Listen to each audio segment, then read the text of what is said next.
오늘 우리에게 주시는 말씀은 민수기 20장 14절에서 21절까지의 말씀입니다. 민수기 20장 14절로 21절까지의 말씀을 봉독하겠습니다. 모세가 가데스에서 에돔 왕에게 사신을 보내며 이르되 당신의 형제 이스라엘의 말에 우리가 당한 모든 고난을 당신도 아시거니와 우리 조상들이 애굽으로 내려갔으므로 우리가 애굽에 오래 거주하였더니 애굽인이 우리 조상들과 우리를 학대하였으므로 우리가 여호와께 부르짖었더니 우리 소리를 들으시고 천사를 보내사 우리를 애굽에서 인도하여 내셨나이다. 이제 우리가 당신의 변방 모퉁이 한 성읍 가데스에 있사오니 청하건대 우리에게 당신의 땅을 지나가게 하소서. 우리가 밭으로나 포도원으로 지나가지 아니하고 우물물도 마시지 아니하고 왕의 큰 길로만 지나가고 당신의 지경에서 나가기까지 왼쪽으로나 오른쪽으로나 치우치지 아니하리이다 한다고 하라 하였더니 에돔 왕이 대답하되 너는 우리 가운데로 지나가지 못하리라. 내가 칼을 들고 나가서 너를 대적할까 하노라. 이스라엘 자손이 이르되 우리가 큰 길로만 지나가겠고 우리나 우리 짐승이 당신의 물을 마시면 그 값을 낼 것이라. 우리가 도보로 지나갈 뿐인즉 아무 일도 없으리이다 하나 그는 이르되 너는 지나가지 못하리라 하고 에돔 왕이 많은 백성을 거느리고 나와서 강한 손으로 막으니 에돔 왕이 이같이 이스라엘이 그의 영토로 지나감을 용납하지 아니하므로 이스라엘이 그들에게서 돌이키니라. 아멘. 주님의 은혜와 평강이 이제 내일부터 시작되는 또 5월 한 달에도 우리의 삶에 충만하기를 간절히 축원합니다. 자, 우리 옆에 있는 분들하고 앞에 뒤에 있는 분들하고 한번 인사 한번 나누겠습니다. 축복합니다 하고 인사하겠습니다.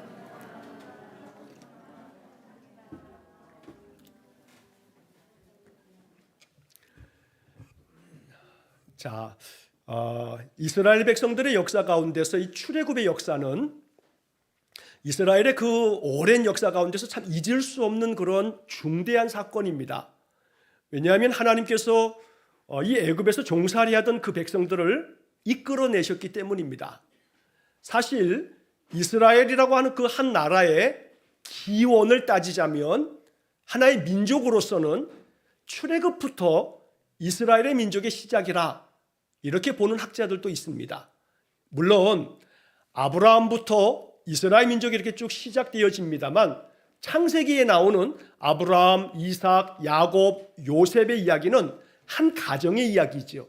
한 가정의 이야기가 이제 야곱의 가족들이 애굽의 총리를 하고 있는 요셉에게 다 식구들이 내려와 살면서 그러면서 400여 년의 세월이 지나면서 이 아브라함의 그 자손들이 숫자가 많아지지요. 그 창세기 이야기는 아브라함의 가족사 정도의 의미가 있는 거죠. 자, 그와 반해서 이제 출애굽서부터 이스라엘 민족이 하나의 민족적인 세력을 형성합니다. 인구 숫자도 그렇고. 그러면서 이제 이 출애굽 이후에 가나안에 들어가서 하나의 나라가 이제 형성이 되어지는 건데, 자, 그 출애굽의 여정 가운데 우리가 잘 알듯이 애굽에서 참 어렵게 나왔잖아요. 10재앙을 다 지나고 난 다음에 나왔어요. 그러니까 이스라엘 백성들에게는 너무나 고통스럽게 부르짖었던 그 애굽의 종살이를 청산하고 자유의 몸이 된 거거든요. 그러면 당장에 바로 출애굽 나오자마자 애굽에서 나오자마자 가나안 땅으로 확 들어가면 좋은데 그렇지 않았단 말이에요. 하나님의 다 뜻이 있긴 했지만 그들은 이 홍해를 건너고 광야로 들어가서 그 시내산에서 하나님의 율법을 받고 성막을 통해서 예배를 배우고 그리고 난 다음에 쭉 올라가서 가데스 바네아라고 하는 곳에서 가나안 땅으로 들어가면 두 주 보름이면 들어가는 거예요. 자, 그렇게 따지면 이 시내산에서 머물렀던 기간까지가 한 1년 남짓이니까 불과 한 2년도 안 돼서 가나안 땅에 들어갈 수가 있어요. 2년도 채 안 돼서 한 1년 반이면 들어가는 거예요. 근데 그거 들어갈 것을 결정적으로 이 가데스 바네아에서 정탐꾼들의 그 10명의 정탐꾼의 그 악평 때문에 거기에 이스라엘 백성들이 결국 다 무너졌지요.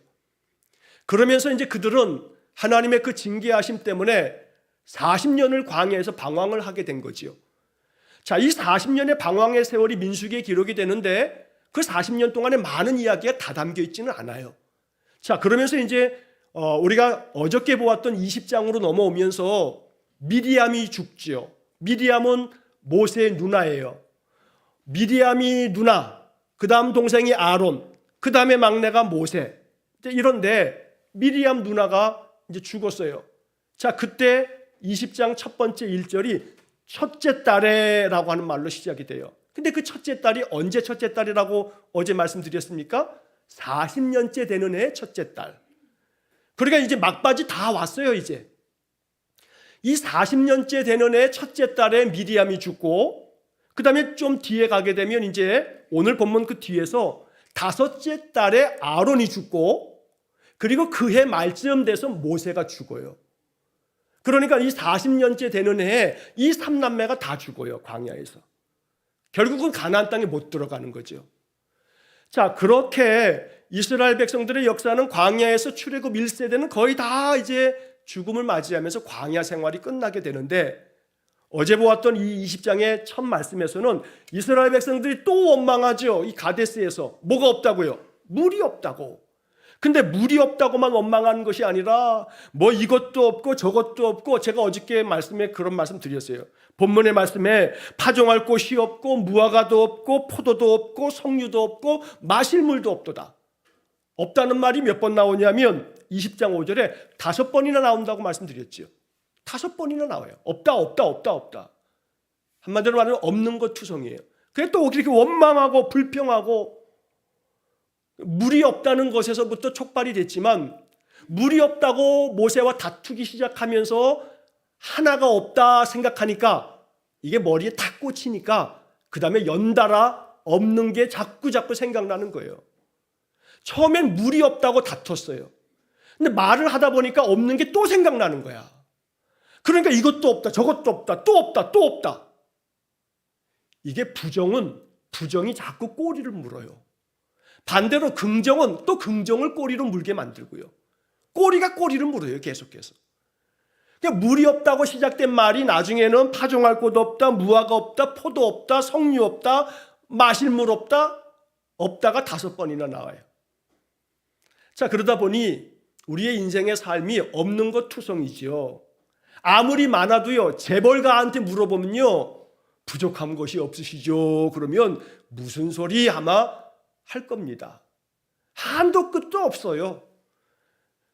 넉넉하다, 난 이젠 됐다 싶을 것 같죠, 지금은. 근데 그렇지 않아요.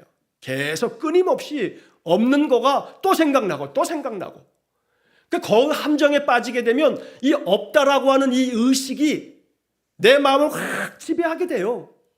그것 때문에 번민이 생기고요, 괴로움이 생기는 거죠.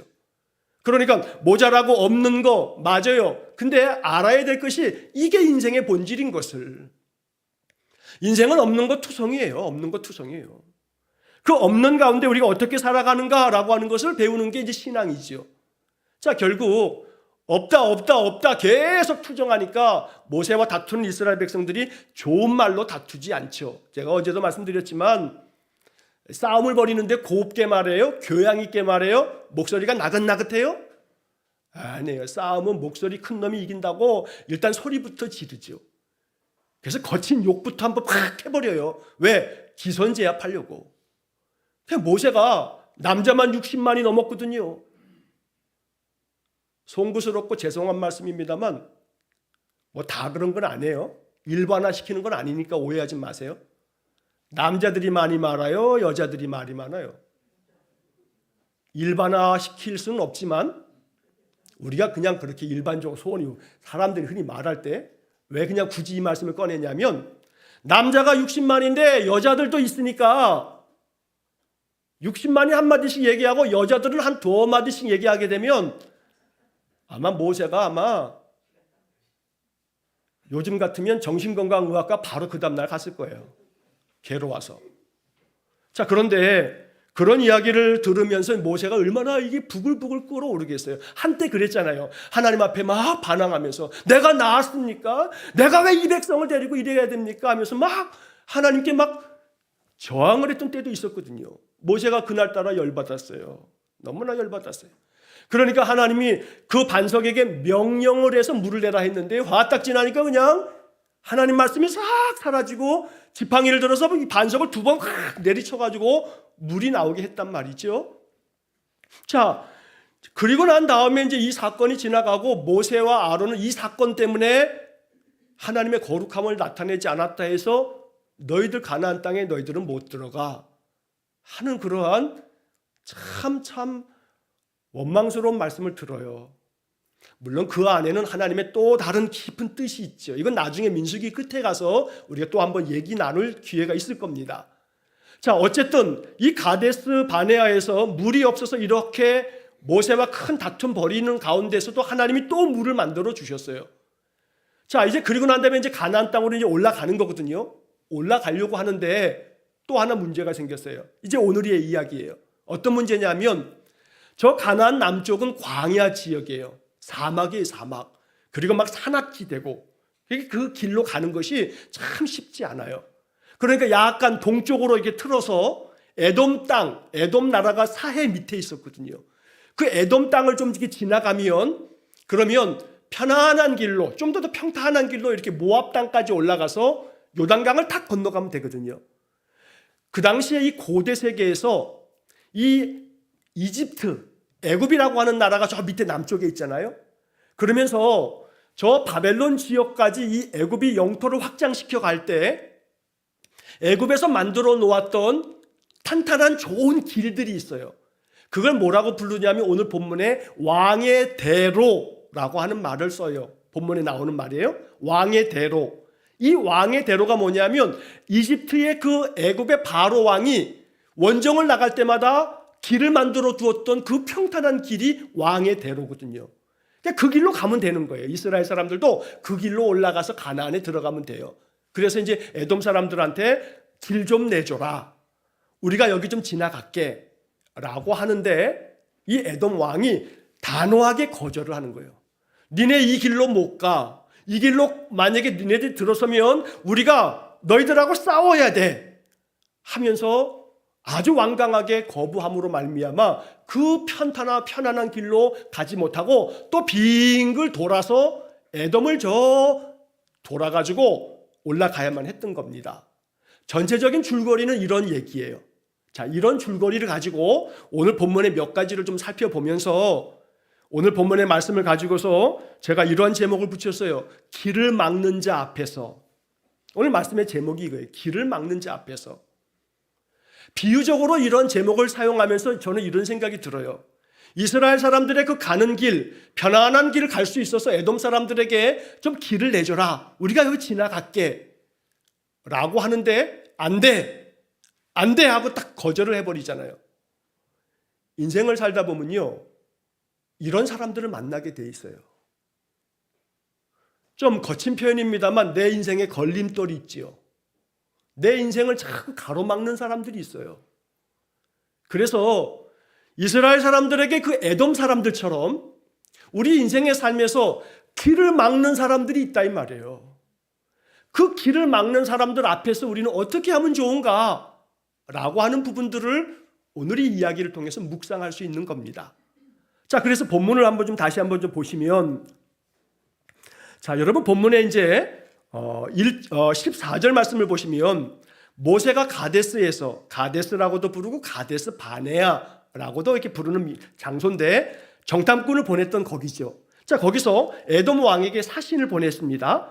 그러면서 이제 사신에게 뭐라고 말을 이제 얘기해 줬냐면 이렇게 가서 에돔 왕에게 말해라 하는 거예요. 자, 뭐라고 합니까? 당신의 형제 이스라엘의 말에 우리가 당한 모든 고난을 당신도 아시거니와 우리 조상들이 애굽으로 내려갔으므로 우리가 애굽에 오래 거주하였더니 애굽인이 우리 조상들과 우리를 학대하였으므로 우리가 여호와께 부르짖었더니 우리 소리를 들으시고 천사를 보내사 우리를 애굽에서 인도하여 내셨나이다. 아이고, 그냥 여러 가지 이야기를 그냥 앞부분에서 한참 배경 설명을 하고 있는 거예요. 에돔 왕을 좀 설득해 보려고. 본론은 너희 땅을 좀 지나갈게, 허락해줘 이건데 그 앞에서 자기들의 역사 얘기를 쫙 한마디 하고 난 다음에 그 다음 본론을 얘기하는 거예요. 자, 요건 조금 이따 보고 그 다음을 보세요. 이제 우리가 당신의 변방 모퉁이 한 성읍 가데스에 있사오니 청하건대 우리에게 당신의 땅을 지나가게 하소서. 이제 요게 본론이거든요. 요거 얘기하려고 사진 보내는 거예요. 당신의 땅을 좀 지나가게 해 주십시오. 자, 근데 다시 한번 보세요. 그 앞에 14절 중간에 이 당신의 땅을 지나가게 하소서 요 얘기 하려고 앞에서 뭐라고 잔뜩 얘기하냐면, 자, 첫째, 당신의 형제 이스라엘의 말에, 지금 에돔 왕에게 사신을 보내서 하는 말이에요. 당신의 형제 이스라엘에게, 이스라엘 이렇게 말하죠. 당신의 형제. 사실 에돔이라고 하는 나라하고 이스라엘이라고 하는 나라는 그 조상들이 형제였어요. 에돔은 바로 이삭의 두 아들, 쌍둥이 두 아들이 있었죠. 에서와 야곱. 쌍둥이 형이었어요. 에서가 형이고 또 야곱이 동생이죠. 자, 그런데 그 에서의 후손이 나중에 에돔이 되고요. 그 다음에 야곱의 후손이 이스라엘이 되는 거예요. 그러니까 멀리 저 조상으로 올라가면 두 나라는 형제의 나라임에는 틀림없어요.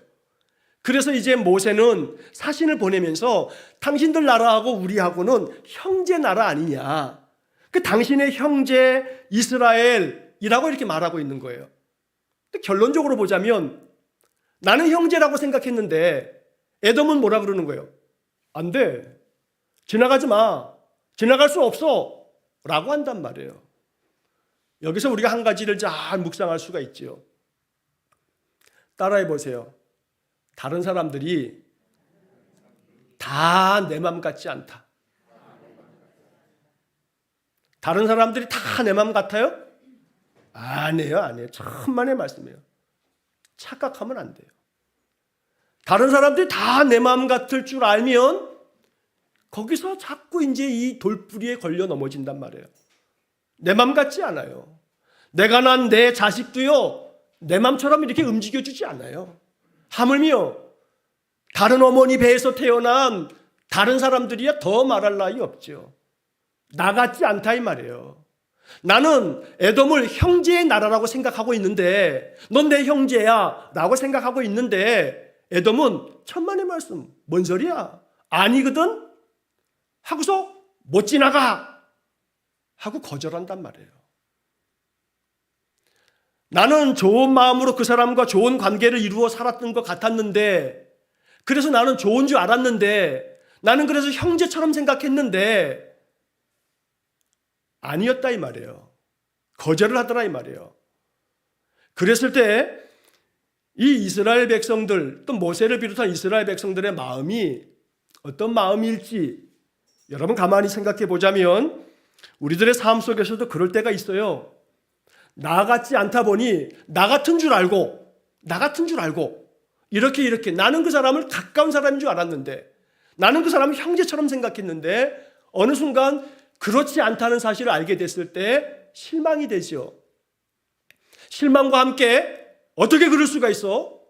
내가 자기한테 어떻게 얼마나 이랬는데 하는 마음이 든다 이 말이에요. 그러니까 우리들의 삶 속에서 많이 경험되어질 만한 이야기지요.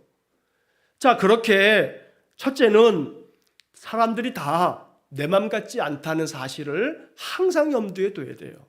항상 염두에 둬야 돼요. 그래야 내가 넘어지지 않아요. 마음에 실망하지 않고요.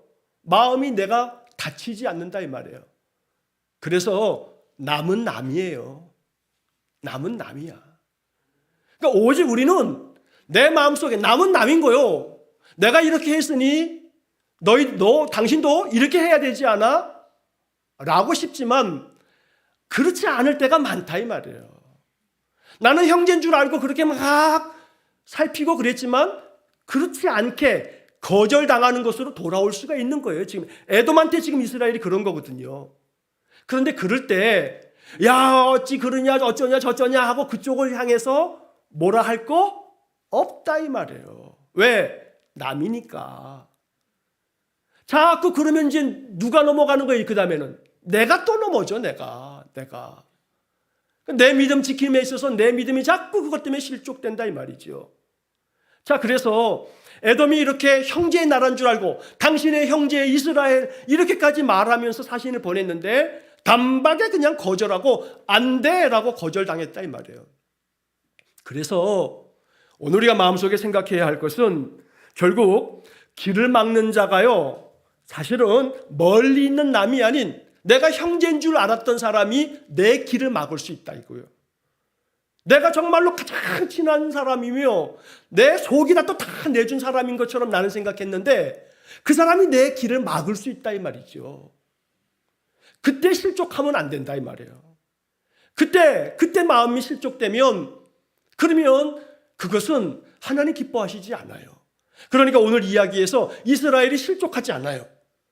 그것 때문에 또다시 이스라엘이 막 열불 나가지고 니네가 형제의 나라로서 그럴 수 있냐 이런 하고서 맞짱 떠 한번 붙어봐 하고서 대거리하지 않다 이 말이에요.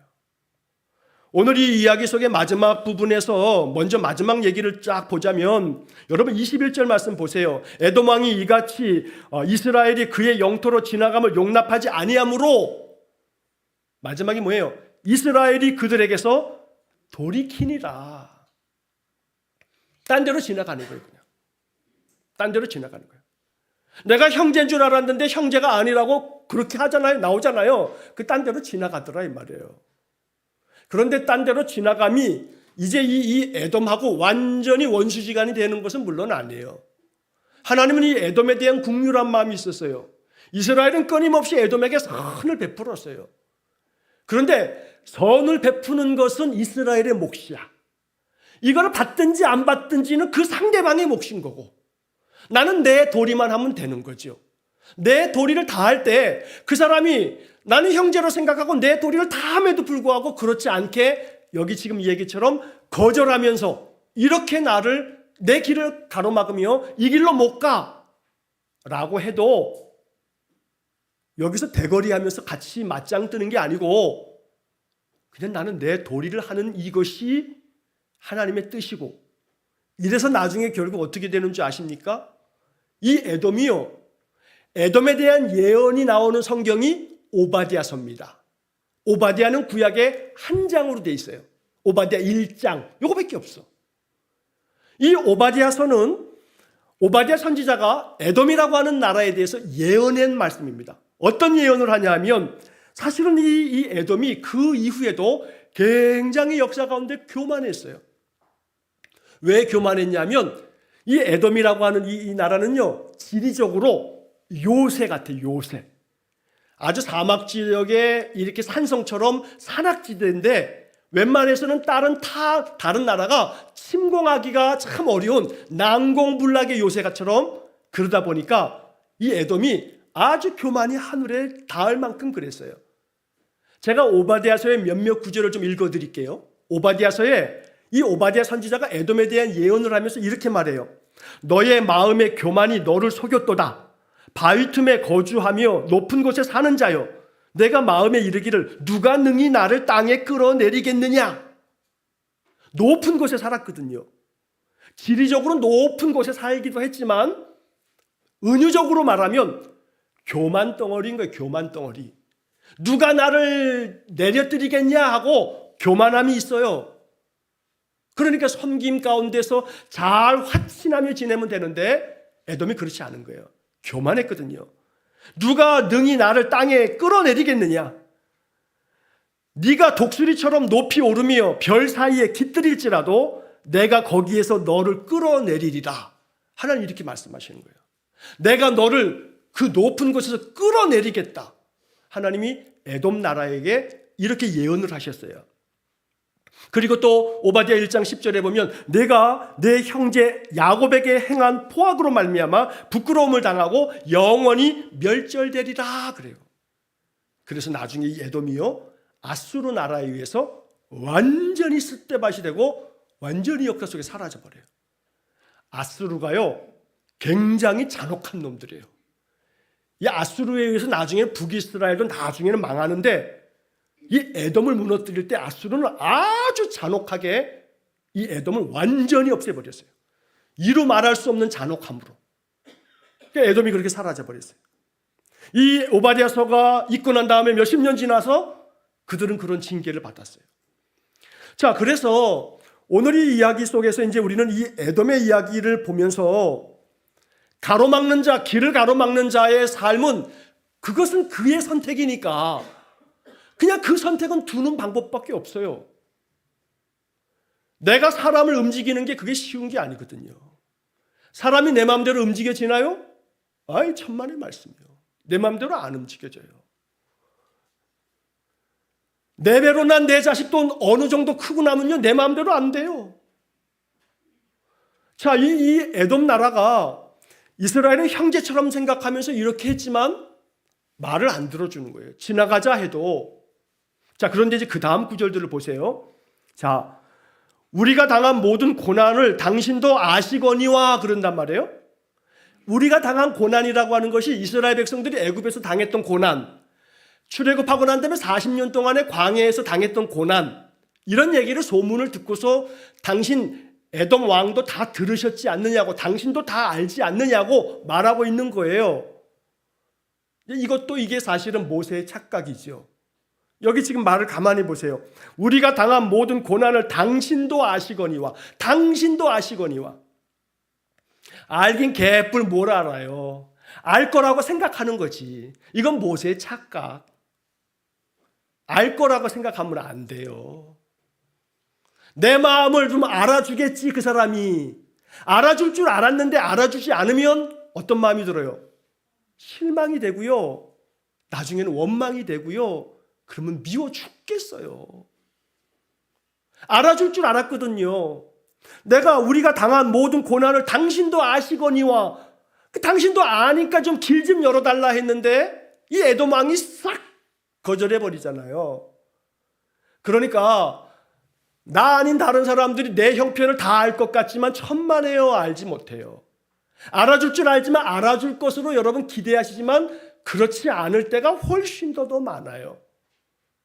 그때 실망하고 실족하지 말자 이 말이에요. 사람이 나를 다 알 수 없다 이 말이에요.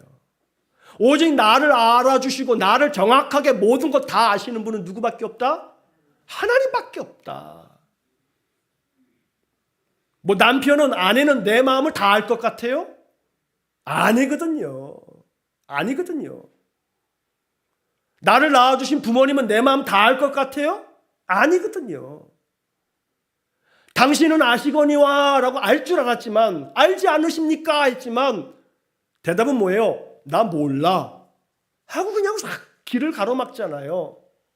마음속에 그 사람이 다 알겠지, 알아줄 거야 라고 하는 그런 기대감이 잘못됐다는 건 아닌데, 그렇게 기대하다 보면 자꾸 내가 실망할 일이 생긴다 이 말이에요. 그러니까 미리 성경에 이런 이야기를 들으면서 당신도 아시거니와 라고 하는 마음을 어떨 때는 접을 줄도 알아야 돼요. 몰라요. 몰라. 어떻게 해, 모르는 걸. 그죠?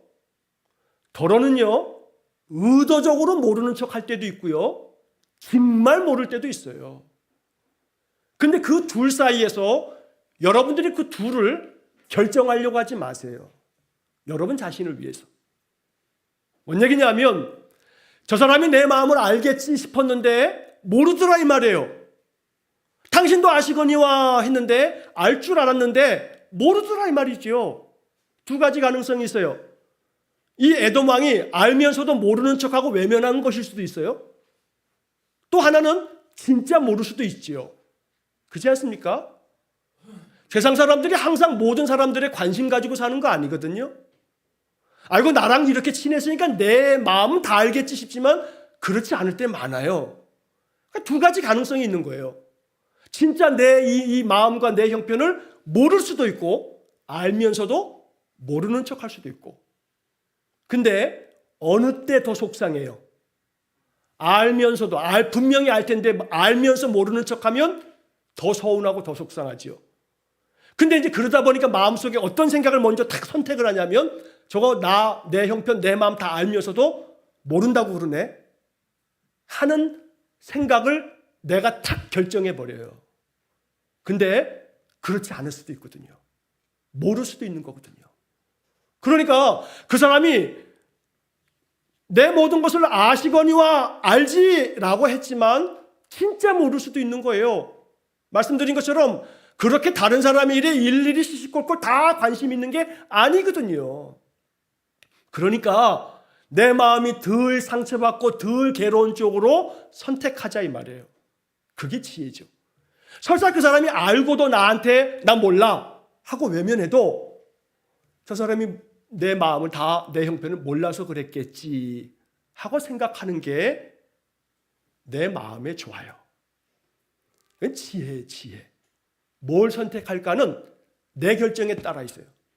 내가 어떤 마음과 어떤 생각을 결정하느냐에 따라서 나에게 유익이 되는 거예요. 나에게 유익이 되는 거. 자, 그래서 결국 다 아시고 우리의 고난을 당신이 다 아시거니와 이제 그러면서 이제 옛날 얘기하는 거죠. 우리 조상들이 애굽에 내려갔는데 오래 거주했는데 애굽의 사람들이 우리 조상을 너무나 학대해서 우리가 하나님께 부르짖었는데 하나님이 우리 소리를 들으셔가지고 우리가 이렇게 나왔다. 출애굽의 얘기를요. 여기 지금 이게 짧은 몇 구절에 다 지금 모아놓은 거예요. 근데 여기에 답이 있어요. 여기에 답이. 자, 뭐라고 얘기하냐면 자, 16절을 보시게 되면 우리가 여호와께 부르짖었더니 우리 소리를 들으시고 천사를 보내사 우리를 애굽에서 인도하여 내셨나이다. 이게 답이거든요. 이게. 우리를 애굽에서 인도하여 내셨나이다. 누가요? 누가? 여호와께서 우리가 여호와께 부르짖었더니 우리 소리를 들으시고 천사를 보내셔가지고 우리를 애굽에서 인도하여 내셨나이다. 이게 답이에요. 이게 답. 모세가 말하는 이 속에 답이 있는 거예요. 우리의 인생을 인도하시는 분은 누구밖에 없어요? 여호와밖에 없어요. 이 믿음이 변치 않아야 돼요. 내 삶을 인도해 주는 것은 오직 여호와밖에 없어요. 여호와밖에 없어요. 가는 길에서 저 사람이 날 좀 도와주겠지. 내가 이 길로 가면 에돔의 이 왕의 대로로 가면 좀 어려움 없이 지나갈 수 있을 테니까. 그래서 그렇게 요청을 해도 어떨 때는 찬바람 나올 만큼 아주 매몰차게 거절할 때가 있거든요. 그 거절당할 때 우리의 마음 얼마나 괴로운지 몰라요. 나는 형제라 생각해서 아이고 형님, 아이고 누나, 야 동생아, 내가 좀 이렇게 어려운데 너 이래서 좀 도와주지 않으련? 하고 내 친형제한테 도움을 청해도 어떨 때는 그냥 싹 외면당할 때가 있거든요. 마음이 얼마나 상해요? 그것 때문에 마음이 너무너무 괴로워가지고 이 속에서 막 부글부글 끓어오르면서 다시는 평생 전 인간 안 본다. 누구만 손해인 거예요? 그 사람은 아무 상관없어. 아무 생각도 없어. 나만 소갈이 하면서 나만 괴로운 마음 때문에 분한 마음으로 계속 부글부글 하다 보면 나만 손해요. 나만 손해. 그러니까 오늘 우리는 이것을 이 모세가 얘기한 것처럼 우리를 인도하시는 분은 누구다? 여호와 하나님이시다. 그래서 성경에 시편 146편 3절에 이런 말씀이 나와요. 귀인들을 의지하지 말며 도울 힘이 없는 인생도 의지하지 말지니. 인생들 의지하지 말아라. 그들이 나의 모든 거 다 알지도 못하려니와 알아도 가끔씩 모르는 척하고 길을 좀 내달라 해도 도와달라는 요청이죠. 도와달라는 요청도 싹둑 잘라먹고 나는 지를 얼마나 많이 도와줬는데 그럴 수 있다 이 말이에요. 알아야 할 것은 그게 인간이다. 그게 인간이다. 그게 인간이다. 그러니 오직 귀인들을 의지하지 말며 도울 힘이 없는 인생들을 의지하지 말지니 시편 146편 3절 말씀을 마음속에 단단히 새겨둬야 돼요. 직장생활 할 때도 마찬가지예요. 길을 막는 자들이 있어요. 길을 막는 자들이 있어요. 지가 더 승진해야 되니까 어떻게든지 간에 모함도 하고요. 있지도 않은 말 만들어내고요. 그런 사람들이 있어요. 교인들 상담하다 보면 그 말도 안 되는 이야기들을 가슴 아픈 마음으로 하시는 분들이 계시거든요. 꼭 있어요, 세상에. 자, 그럴 때 이제 우리는 어떤 마음이어야 되는가? 길을 막는 자들 앞에서 이제 우리는 이 모세가 했던 말 속에서 답을 찾는 거예요. 내 인생을 인도하시는 분은 누구다? 하나님, 여호와 하나님밖에 없다. 신명기 30장 20절 말씀에 이런 말씀이 나와요. 내 하나님 여호와를 사랑하고 그의 말씀을 청종하며 또 그를 의지하라. 그는 내 생명이시요 내 장수이시니. 우리를 인도해 주시고 우리에게 복을 주실 분은 여호와 하나님밖에 없다는 거예요. 근데 우리의 도움은 여호와 하나님밖에 없다고 성경은 계속 말씀하시는 거죠.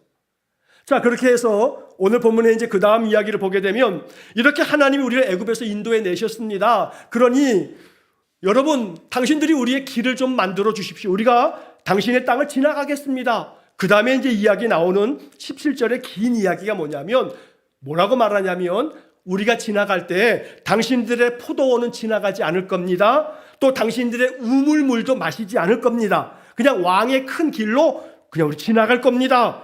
왼쪽으로도 오른쪽으로 치우치지 않을 겁니다.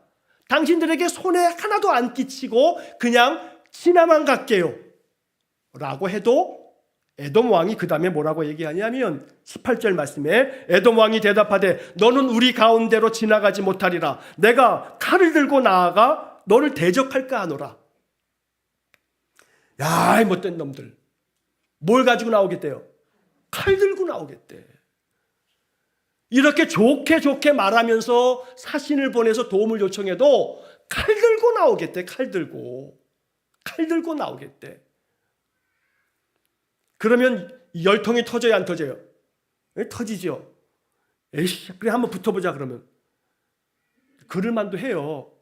근데 또다시 이야기해요. 또다시 19절에서 이스라엘 자손이 이르되 우리가 큰 길로만 지나가겠고 우리나 우리 짐승이 당신의 물을 마시면 그 값을 낼 것이라. 우리가 도보로 지나갈 뿐인즉 아무 일도 없으리이다 라고 했지만 너는 지나가지 못하리라 하고 단호하게 거절해요. 그리고 에돔 왕이 많은 백성을 거느리고 나와서 강한 손으로 막으니 구체적으로 이제는 군사들이 이끌고 나가서 딱 막고 있는 거예요. 못 가, 니네 못 가 하고 막아버렸어요. 구체적인 행동까지 하더라 이 말이에요. 그러니까 이제 이스라엘 사람들은 어떻게 해요? 그 에돔 왕이 지나감을 용납하지 아니하므로 이스라엘이 그들에게서 돌이키니라 라고 하고 있어요. 이 돌이킬 줄 아는 지혜가 필요해요. 이 돌이킬 줄 아는 거는 그들을 대적하고 완전히 끊어내는 것이 아니에요. 그래, 네가 그랬냐? 그럼 난 너 이젠 더 이상 안 보면 되지 하지 않아요. 이 에돔은요, 나중에 이제 구약의 역사에서 이스라엘을 통해서 이 에돔과 이스라엘은요, 굉장히 또 잘 지낼 때는 굉장히 잘 지내요. 한번 마음에 이렇게 딱 참 못된 이 에돔에 향해서 끝까지 그냥 부글부글 이 에돔을 그렇게 대적하지 않아요. 이스라엘이 선을 베풀어요. 그게 이스라엘의 몫이니까. 그게 이스라엘의 몫이니까. 우리는 이걸 알아야 돼요. 내 몫만 믿음 안에서 감당하면 된다. 믿음 안에서 감당하면 된다. 거기에 내 마음의 감정이 막 쌓일 수 있어요. 모세가 이스라엘 백성이 얼마나 열통 터져요. 저럴 수가 있나. 젊은 새끼들 지나가겠다는데 필요한 부분에 비용을 다 지불하겠다는데 그래도 길을 안 내주겠다고 하면 같이 그냥 한바탕 붙을 수도 있어요. 가나안 족속들하고는 달리 에돔은요, 한번 마음 먹으면 이스라엘이 완전히 이겨버릴 수도 있거든요. 그러나 지나가는 거예요. 돌이키는 거예요. 딴 길로 멀리 돌아서 저 또 올라가고 있어요. 그게 이제 민수기 뒤에서 쭉 신명기까지 쭉 이제 그런 이야기가 나오지요. 자, 이제 말씀을 이제 마무리하려고 합니다. 자, 여러분, 길을 막는 사람들 앞에서 그 사람들이 내 마음 같아서는 나는 형제라 생각하고 당신이 아시거니와 다 할 줄 알지만 그렇지 않더라.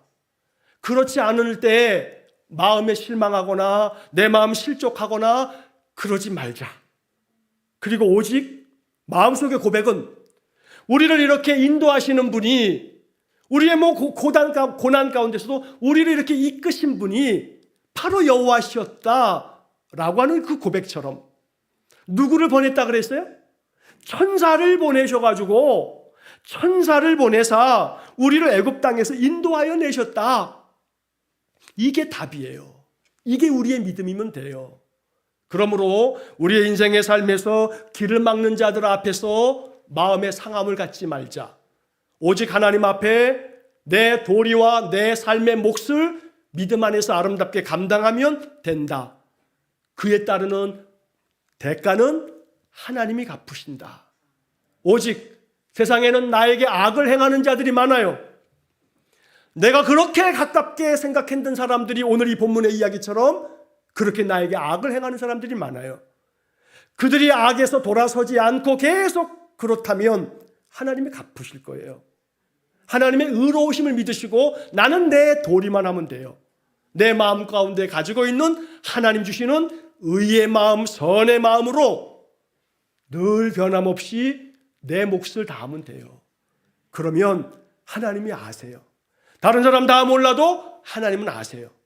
그러면 하나님께서 우리의 삶에 더 큰 복을 허락해 주실 겁니다. 오늘 이 에돔으로 인해서 길이 막혔지만 이 길이 막힌 상황에서 에돔과 함께 한바탕 하지 아니하고 하나님의 뜻을 따라서 다른 길이지만 빙 돌아가게 되는 이스라엘의 이야기를 생각하면서 이 말씀이 주는 영적 교훈들을 마음에 묵상하면서 그렇게 우리 인생의 삶을 지혜롭게 살아가기를 주의 이름으로 간절히 축원합니다. 기도하겠습니다. 하나님, 길을 막는 자들이 세상에 얼마나 많은지 모릅니다. 가까운 내 형제 자매일 때도 있습니다. 심지어 내 자식들일 때도 있습니다. 그러나 주님, 길을 막는 자 앞에서 그것이 실망이 되고 또 원망이 되어서 내 마음 더 찌르지 않게 하시고 오직 나를 인도하시는 분은 나의 모든 것을 너무나 잘 아셔서 내 모든 삶을 이끄시는 여호와만을 의지하며 살아가는 우리 성도들 되게 해 주옵소서. 그래서 길을 막는 자로 말미암아 내 마음 아픔으로 인하여 내 믿음까지 넘어지지 아니하고 오직 여호와만을 앙망하는 우리 귀한 성도들 되게 해 주옵소서. 그래서 우리 인생 가운데 귀인들 의지하지 말며 도림이 없는 인생도 의지하지 말지니 오직 이스라엘아 여호와를 의지하라. 그는 너희의 도움이시요 너희의 방패시로다. 시편의 말씀처럼 오직 하나님만을 나의 도움으로 삼으면서 인생을 살아가는 귀한 성도들 되게 해 주옵소서. 예수님 이름으로 기도하옵나이다. 아멘.